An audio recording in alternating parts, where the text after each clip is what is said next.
PCOD and PCOS दोनों है क्या, कौन से डिजीज हैं, इनमें डिफरेंस क्या है, ये होता क्यों है और इसका ट्रीटमेंट क्या है।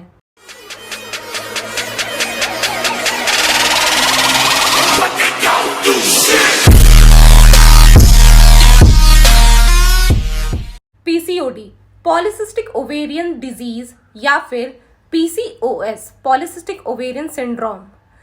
पॉली मतलब मैनी, सिस्ट बेसिकली ये सिस्ट नहीं फॉलिकल्स होते हैं, यानी ओवरी में छोटे छोटे मोती के दाने जैसे बन जाते हैं जिनमें फ्लूइड भरा होता है जो कि इमेच्योर एग्स होते हैं और ये सिस्ट की तरह दिखते हैं, इसीलिए इन्हें पॉलीसिस्टिक ओवेरियन डिजीज और पॉलीसिस्टिक ओवेरियन सिंड्रोम कहा जाता है। अब बात करते हैं पीसीओडी एंड पीसीओएस में डिफरेंस क्या है। पीसीओडी के केस 10 to 20% वुमेन्स में मिलते हैं एंड पीसीओएस के 3 to 5% वुमेन्स में। पीसीओडी होने का रीजन हार्मोन्स के इम्बैलेंस का हो सकता है एंड पीसीओएस का रीजन एंडोक्राइन सिस्टम के ठीक से काम ना करने की वजह से हो सकता है।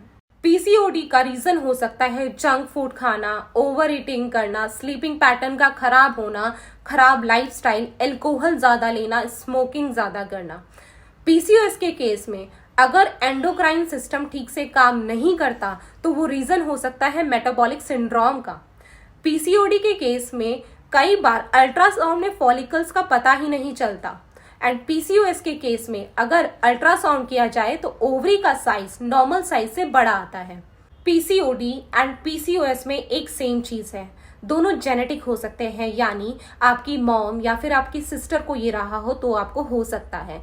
पीसीओडी होने का रीजन ओबेसिटी, डाइटरी हैबिट हो सकता है, वहीं पीसीओएस का रीजन इंसुलिन रेसिस्टेंस या एंड्रोजन हार्मोन का लेवल से ज्यादा बनना हो सकता है।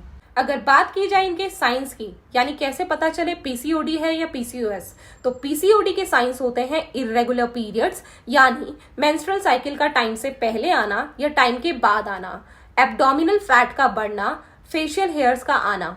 लेकिन पीसीओडी के केस में एक वुमेन के लिए कंसीव करना आसान होता है 80 to 90% केसेस में, डॉक्टर की हेल्प से एंड मेडिकेशन की हेल्प से। पीसीओएस के साइंस होते हैं high blood pressure, hair loss, obesity, infertility, type 2 diabetes and इसमें मिसकैरेज होने के भी चांसेस होते हैं एंड ज्यादा सीरियस केसेस में कई बार कैंसर के चांसेस भी बढ़ जाते हैं। अब कुछ साइंटिफिक रीजंस की बात करेंगे।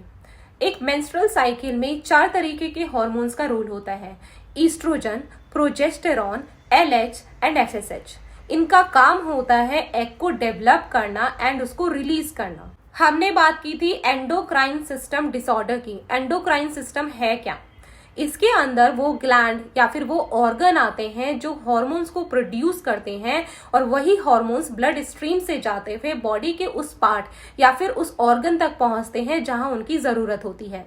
ऐसा ही एक ग्लैंड है पिट्यूटरी ग्लैंड, जो एलएच और एफएसएच को रिलीज करता है और यही हार्मोन्स ब्लड स्ट्रीम से जाते हुए ओवरीज तक जाते हैं एंड ओवरी में पहले से ही ईस्ट्रोजन और प्रोजेस्टेरॉन मौजूद होता है।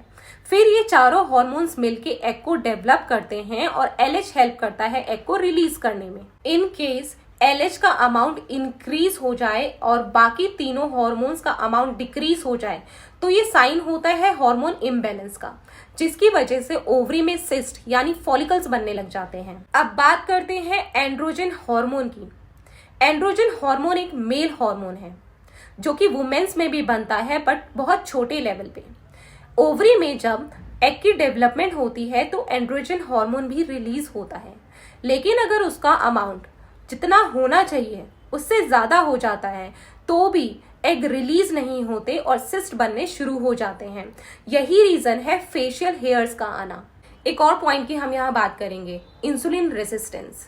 जो भी शुगर आपकी बॉडी में जाता है उसको ब्रेक करने का काम एक हार्मोन करता है विच इज कॉल्ड इंसुलिन, जो पेनक्रियास बनाता है जो कि आपके स्टमक में होता है। पीसीओएस के पेशेंट में इंसुलिन असर नहीं करता, इसी वजह से इंसुलिन का लेवल बढ़ता रहता है और जहां इंसुलिन का लेवल बढ़ेगा वहां हाई ब्लड शुगर लेवल के चांसेस बढ़ जाते हैं।